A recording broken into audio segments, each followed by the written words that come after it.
여러분의 가정과 영혼에 하나님이 주시는 은혜와 평안이 있기를 주의 이름으로 축복합니다.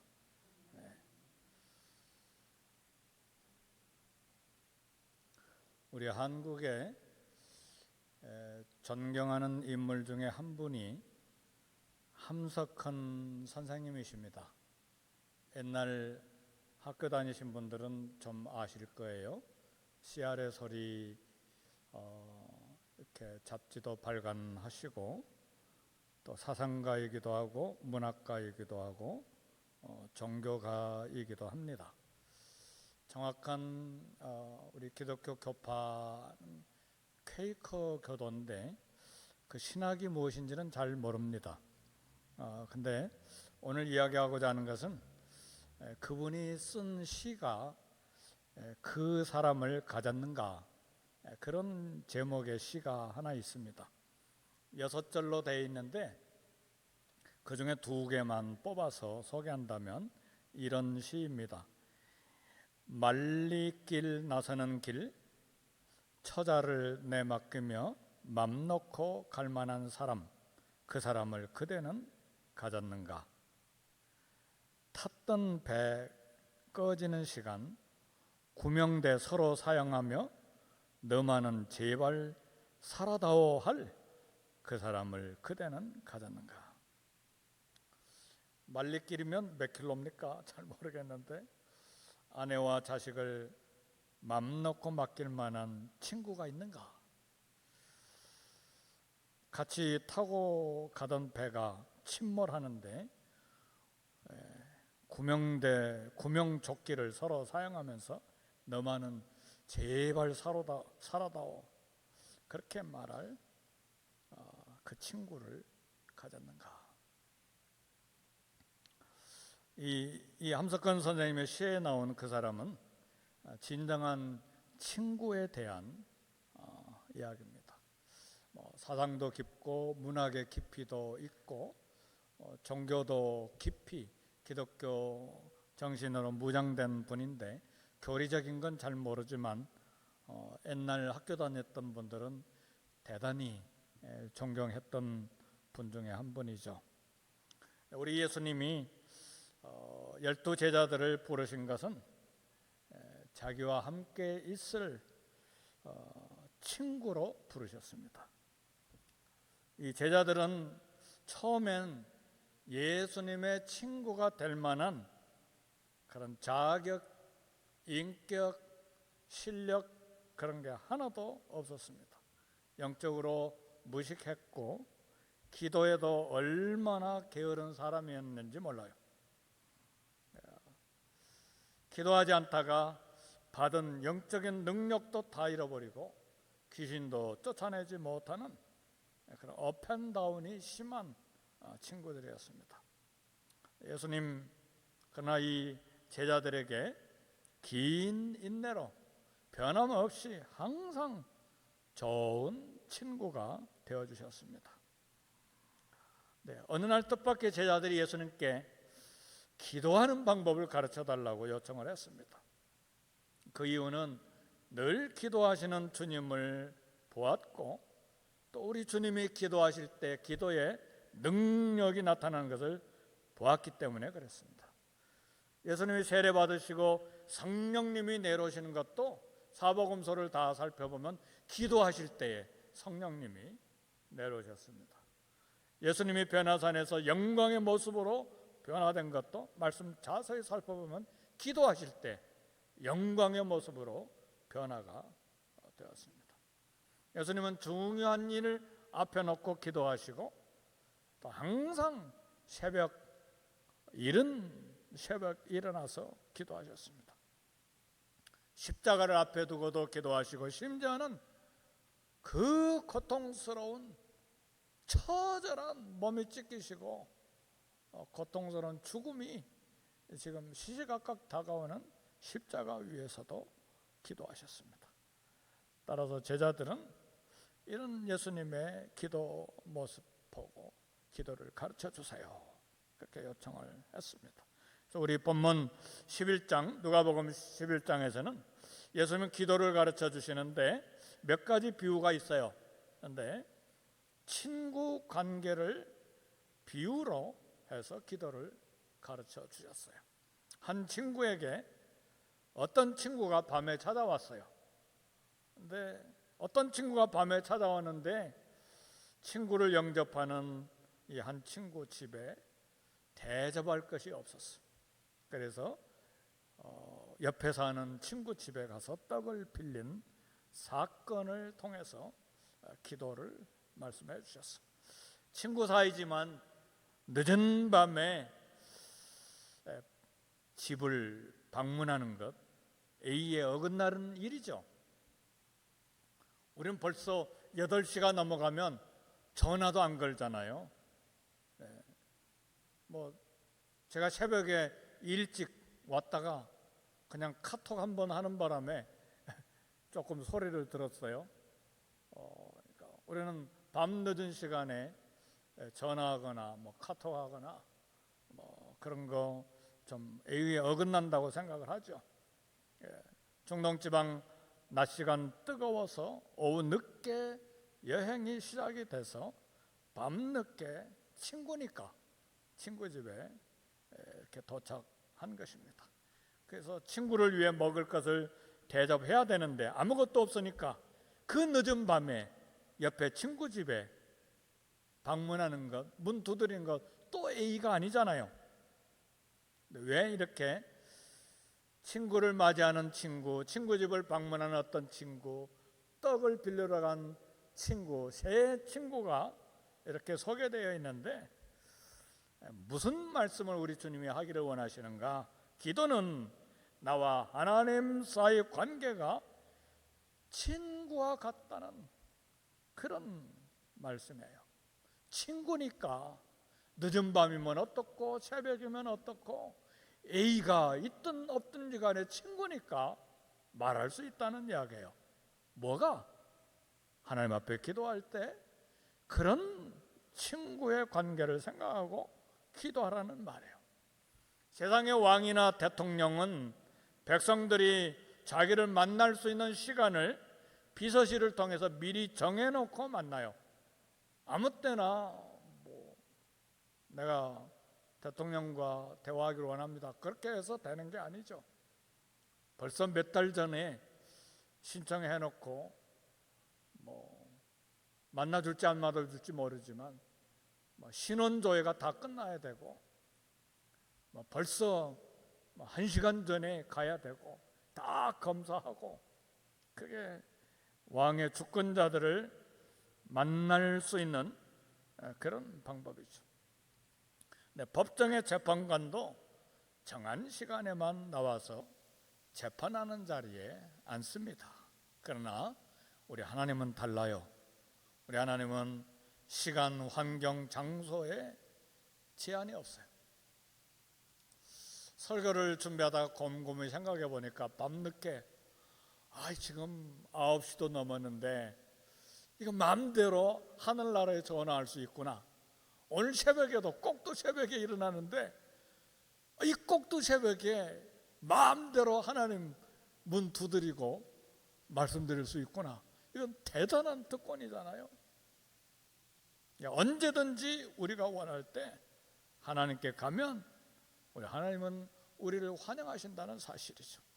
그래서 히브리서 4장 16절 그러므로 우리가 공률하심을 받고 때를 따라 돕는 은혜를 얻기 위하여 은혜의 보좌 앞에 담대히 나갈지니라. 여기 때를 따라라는 말은 어느 때든지 그런 말이에요. 어느 때든지 돕는 은혜 받기 위해서 하나님 앞에 당당하게 나아가야 된다 그런 말입니다. 나아가서 뭘 이야기해야 되는가? 궁핍함을 근거로 호소해야 합니다. 우리 궁핍함은 먹을 것 궁핍함도 있고 영혼의 갈증 때문에 목마름 때문에 그 궁핍함을 위해서도 기도해야 되고 체험받아야 될 것이 얼마나 많습니까? 우리 삶에는 늘 궁핍함이 있어요. 아무리 부자라도 그의 마음의 공허함, 아무리 많은 학식이 있어도 그 영혼의 갈증, 우리는 항상 체험받아야 될 것들이 우리에게 가득히 있어요. 본문에는 내가 먹일 것이 없노라. 친구 방문했는데 오후에 늦은 시간에 계속해서 막 걸어서 마침내 밤늦게 도착했는데 얼마나 시장하고 배고프겠어. 도와주려는 마음이 있는데 능력이 없는 것이 우리의 현실이죠. 이런 곤란함이 있을 때 참으로 기도가 필요한 것입니다.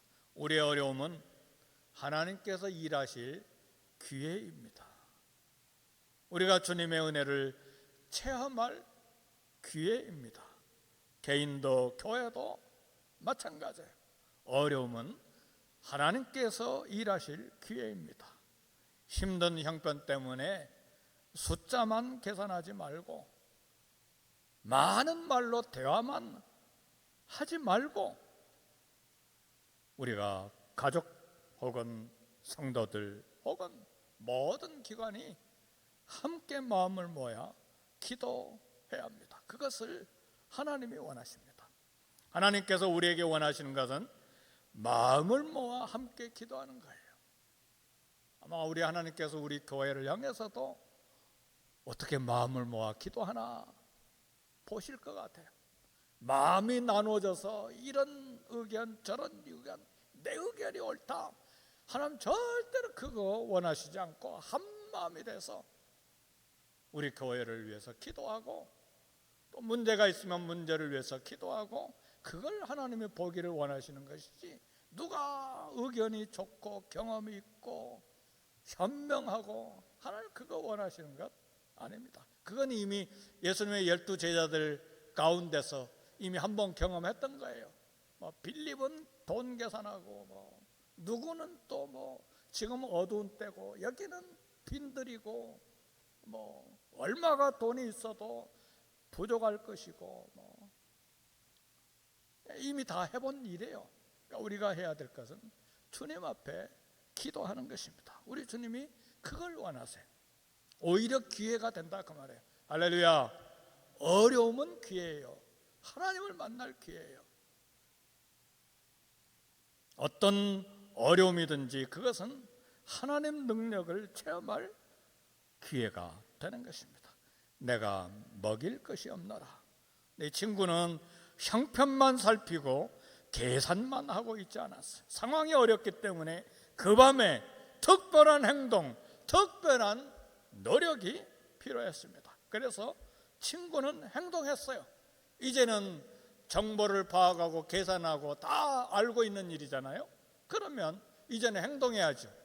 기도 행동이 필요하고 조그만 것이지만 내가 해야 될 일이 무엇인가를 찾을 때이죠. 그래서 그 밤에 밤 시간이지만 확신을 가지고 친구 집 문을 두드렸습니다. 확신을 가지고 주님을 의지해야 합니다. 우리가 알아야 될 것은 아무리 큰 어려움이라도 하나님의 자원은 충분하다는 믿음이 필요해요. 친구는 과거에 자기 친구로부터 항상 도움을 받았던 경험이 있었어요. 만일 그 밤에 이 친구 집 방문하는데 이 사람은 바늘로 찔러도 피 한 방울 안 나올 사람이 나를 거절할 거야, 그랬다면 그 집 방문하지 않았을 거예요. 옆집 떡을 빌리러 간 친구 집도 이 사람 얼마나 인색한지 한 번도 밥을 대접한 적이 없어. 그러니까 가도 별 볼 일 없어. 그런 친구였다면 가지 않았을 거예요. 그러나 인색한 짠 친구가 아니라 그의 너그러움을 이미 나눈 친구들이기 때문에 확신을 했어요. 그분이 우리 주님이요 우리 하나님이시라는 말이에요. 그래서 친구의 비유를 하시는 거예요. 하나님이 해결하기 어려운 일이 있을 수 있다고 생각할 수 있습니까? 하나님은 도우실 수 있고 도울 뜻도 가지고 계시고 그분이 가진 자원은 고갈되지 않고 무한합니다. 우리 하나님은 먹을 양식, 영혼 구원, 관계 회복, 모든 것에 차원이 넘칩니다. 먹을 것뿐만 아니라 우리 정신적인 영혼도 소생시키시는 능력이 있어요. 밤새 고민하고 밤새 잠 못 자고 엎치락뒤치락 했는데 그날 아침에 갑자기 찾아오는 마음의 평안과 확신, 또 우리 주님이 능력이에요. 아멘, 할렐루야.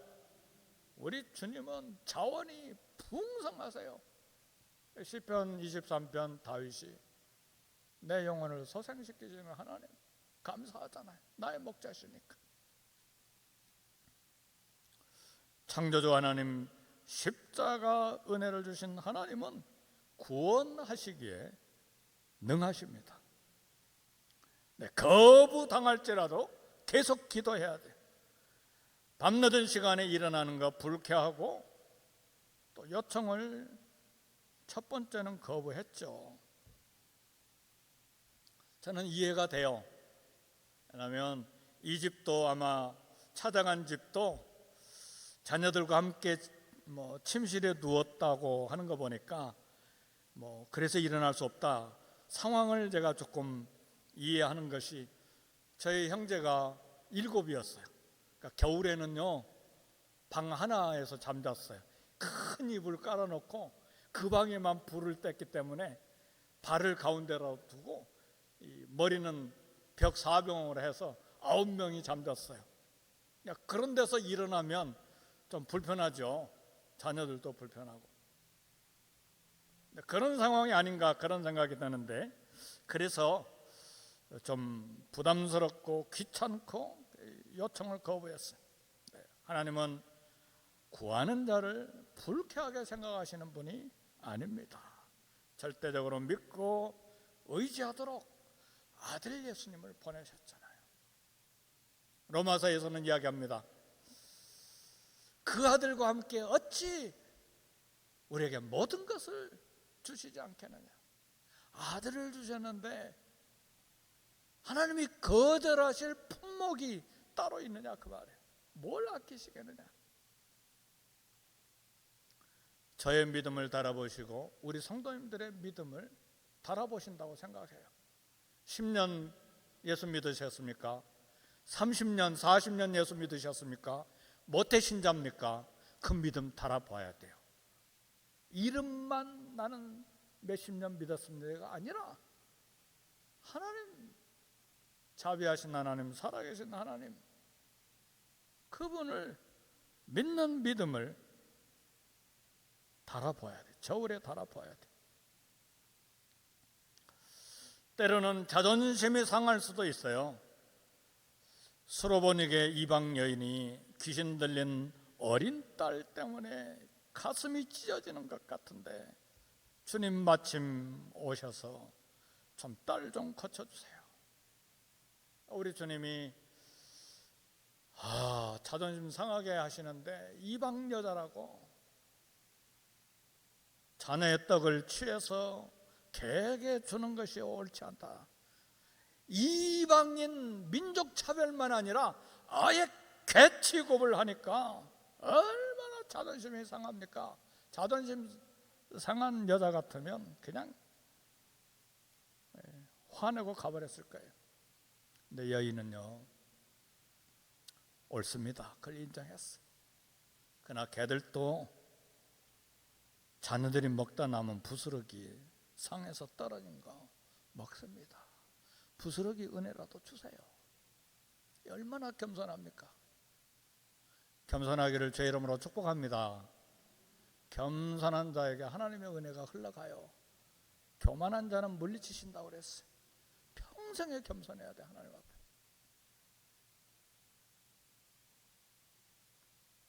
주님은 아버지와 아들 관계를 비유로 기도에 대해서 격려하십니다.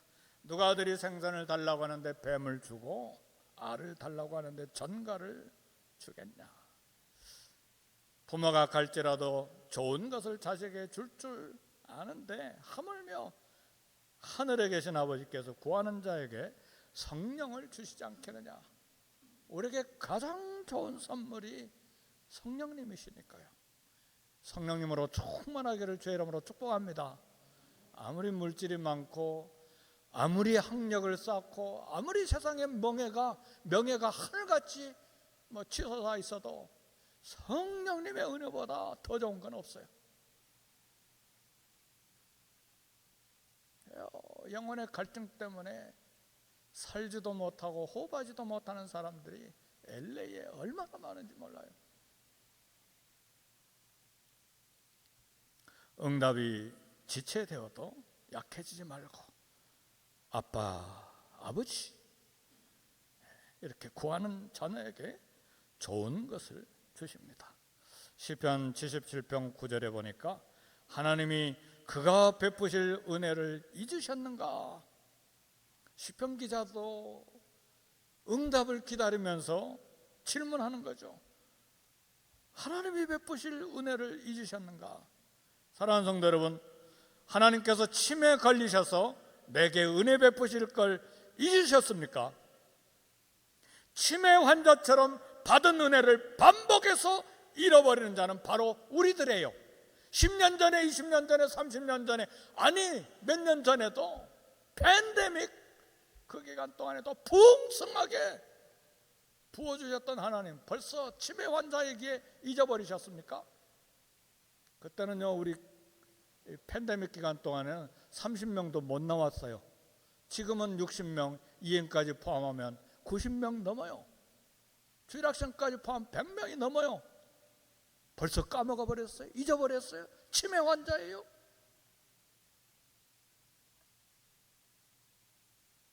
하나님의 기억력은 500년의 전설적인 약속도 기억하시고 성취하십니다. 아브라함에게 약속하셨던 가나안 땅 500년이 지난 다음에 여호수아와 그 백성들에게 주셨어요. 그게 500년이 걸린 사건이잖아요. 내가 너에게 말하노니 비록 벗됨을 인하여는 일어나서 주지 아니할지라도 그 간청함을 인하여 일어나 그 요구대로 주리라. 이 말씀은 간청의 기도인데 끈질김이 승리한다는 말이에요. 들볶인 이웃 친구, 간청 때문에 인정 많은 그 친구의 양심이 되살아난 거예요. 오늘도 저와 여러분의 믿음과 양심이 다 되살아나기를 주의 이름으로 축복합니다. 이걸 위해서는 기도가 필요해요.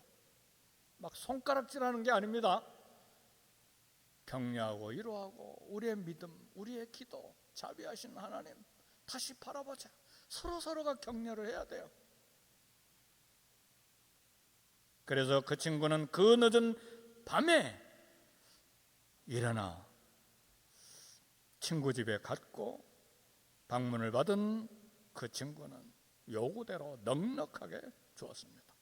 우리 주님이 가르치신 기도에 대해서 확신할 것들이 있는데 어떤 상황이든 어떤 문제이든 하나님께 나아갈 수 있다는 사실에 우리 기도가 하나님의 뜻에 맞는다면 간절히 전심으로 기도할 수 있어요. 아무리 많은 것을 구해도 하나님으로부터 나오는 자원은 고갈되는 것이 없습니다. 그래서 우리 주님 우리에게 9절에 보니까 구하고 찾고 두드리라 말씀하셨어요. 사람은 특별한 존재가 아닙니다. 기도를 통해서 일하시는 우리 하나님이 특별하신 분입니다. 그래서 10절에 보니까 구하는 이마다 받을 것이요 찾는 이가 찾아낼 것이요 두드리는 이에게 열릴 것이니라. 하나님은 구하는 모든 자에게 후히 주시기를 기뻐하십니다. 돕는 은혜를 얻기 위해서 주님 보좌 앞에 담대히 나아가는 기도자가 되기를 주의 이름으로 축복합니다. 아멘.